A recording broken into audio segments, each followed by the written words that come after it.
Baik, tentu pertama-tama menyesalkan ini terjadi. Tapi kalau di sensus seluruh pengacara yang ada di Indonesia ini, kalau ditanya, pasti sebagian besar bilang itu tidak bisa ditoleransi. Apalagi sampai ada yang injak meja, itu ya itulah. Ya. Jadi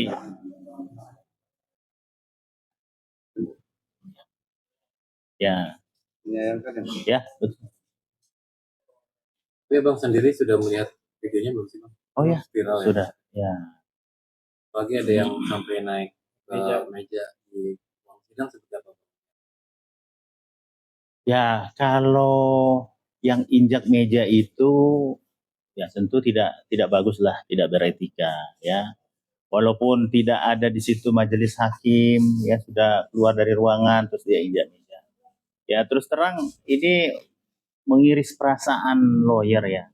Saya secara pribadi juga ada rasa waduh, sedih juga ya. Itu kan meja saya juga itu. Tempat saya juga cari makan, bantu orang itu meja itu ya diinjak begitu. Waduh, perasaan kita mungkin bukan perasaan saya aja, tapi ya perasaan lawyer lain juga pasti terganggu ya. Ya itulah. Ada yang bilang sama saya, wah ini bagaimana? Apakah latar belakang mereka ini sebagai pengacara itu mungkin kuliah di mana ya? Itu ya tentu ada pengaruhnya juga. Ya. Bang, itu ya, apabila ada seorang pengacara menginjak meja itu Bang, ada sanksi hukuman nggak sih Bang dari? Ya tentu ada aja ya, itu bentuk penghinaan. Ya. Kalau bagi yang bersangkutan dia merasa tidak menghina ya itu sudah terlihat ya. Coba dicek dulu deh. Contoh nih ya, ada pelawak zaman dulu ya, dia latah, dia keder, terus dia keluarkan tembakan. Coba diperiksa nih, si Firdaus itu dia latah ya, keder gak? Kalau dia keder atau latah mungkin masih bisa dimaklumi gitu loh. Tapi kalau dia tidak ada gangguan seperti itu, ya langsung mendadak naik spontan, ya itu nggak boleh juga ya seperti itu ya. Apalagi dia bilang katanya, oh saya lihat langsung saya lompat. Bagaimana bisa lihat? Orang dia lagi duduk kan terhalang sama yang lain. Banyak orang hiruk pikuk. Bagaimana mungkin dia bisa lihat si Rasman mungkin disenggol ya? Nggak mungkin dia lagi duduk kan terhalang banyak itu hiruk pikuk pada saat itu. Jadi dia lompat ke atas katanya spontan ya. Dicek aja dia selama ini sama teman-temannya dia ada latahnya nggak? Ada kedernya nggak? Nah kalau mungkin ada mungkin masih bisa di inilah ya dimaklumi gitu sampai lompat naik spontan.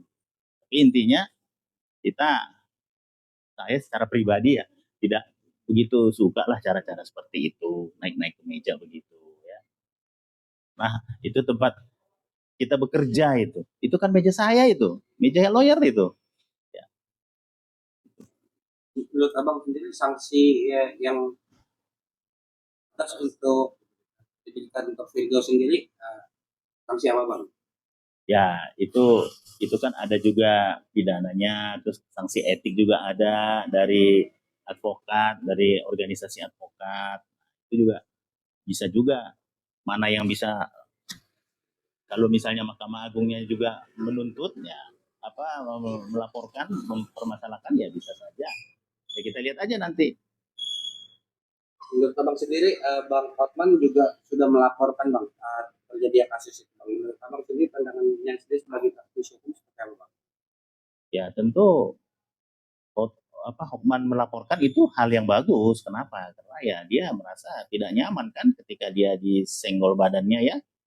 Karena itu bentuk dari tidak menghargai pengadilan ya. Jadi jangan beranggapan oh majelis sedang tidak di tempat sudah keluar itu dianggap bukan suatu menghina pengadilan ya tidak ya, tidak begitu. Kalau anak anak TK aja tur ke museum aja tertib kok. Gak ada yang naik meja, naik kursi. Kalau ada yang naik meja, anak TK pasti ditanya siapa sih orang tuanya, apakah di rumahnya nggak diajar gitu ya. Apalagi ini yang mengaku katanya sudah pengacara, ya sudah advokat, masa tidak bisa menahan diri sampai naik begitu. Ada yang bilang katanya, oh iya, teman saya berpesan tuh, coba tuh ditanya dulu tuh, dia S3 katanya, di mana itu S3, kandidat S3 ya.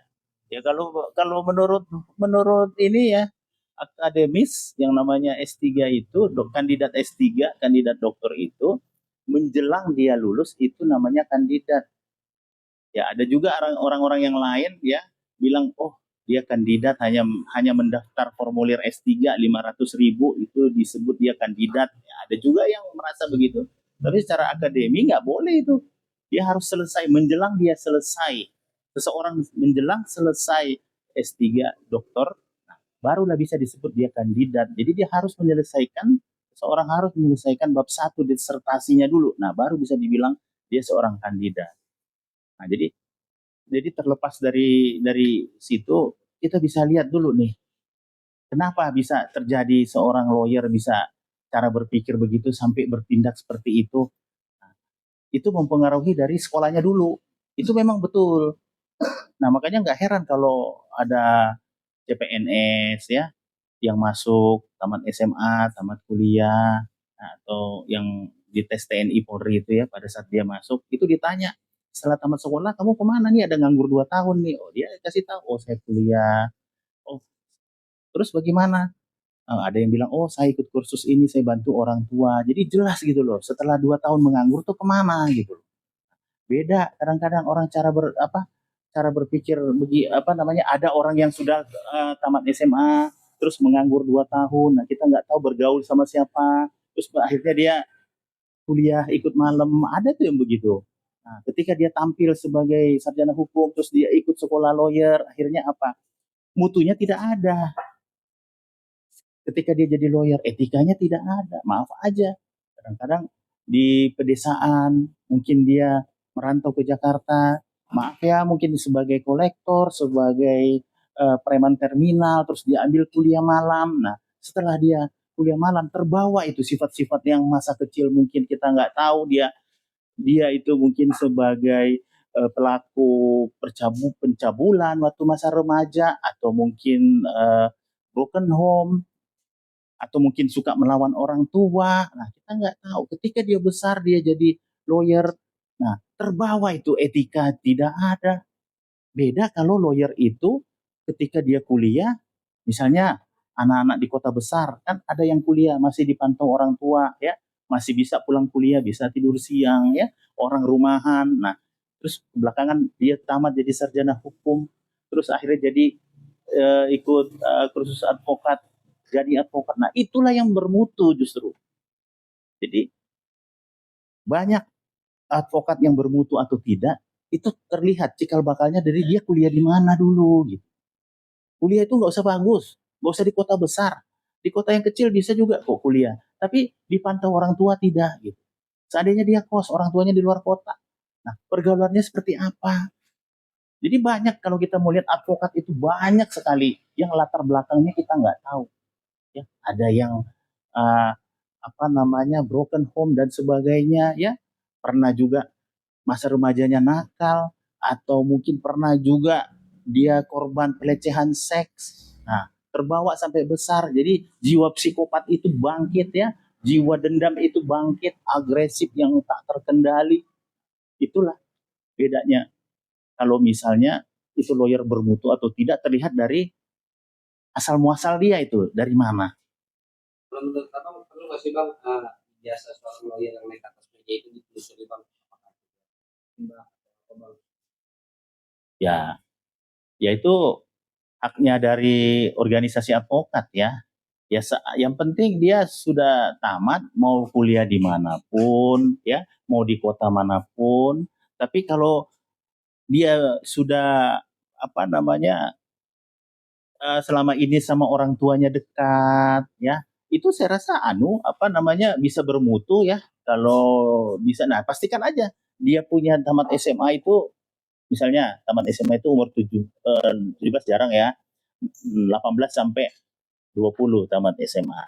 Nah, kenapa umur 22 dia baru kuliah? Gitu. Nah, itu pertanyakan dulu tuh, bisa dipertanyakan tuh, kenapa dia ada jeda itu, nggak langsung kuliah? Apakah dia kerja di mana, ya? Apakah dia menganggur dulu di mana? Nah, itu yang begitu-begitu perlu juga tuh dicari tahu, gitu. Nah, sampai akhirnya seseorang jadi lawyer itu timbul dia punya perasaan seperti eh, apa namanya? narsis ya, seperti krisis pengakuan, krisis pujian ya. Nah, dengan krisis pujian seperti itu terjadilah manipulatif sifatnya ya. Suka berbohong apa gitu. Pokoknya intinya ya itulah, eh, lawyer-lawyer itu ya perlu, pendidikan lawyer itu harus dites, psikotesnya itu harus ada gitu. Sama seperti ketika polisi mau pegang senjata, tentara mau pegang senjata, ada psikotesnya ya. Lawyer itu sebaiknya harus ada. Jadi ketika dia tampil sebagai lawyer, dia harus tahu seperti apa ini menangani perkara, seperti apa kalau untuk menolong orang, terus seperti apa untuk menghadapi uh, orang-orang seperti di dunia pengadilan ya, menghadapi jaksa seperti apa, menghadapi hakim seperti apa, menghadapi sesama pengacara seperti apa.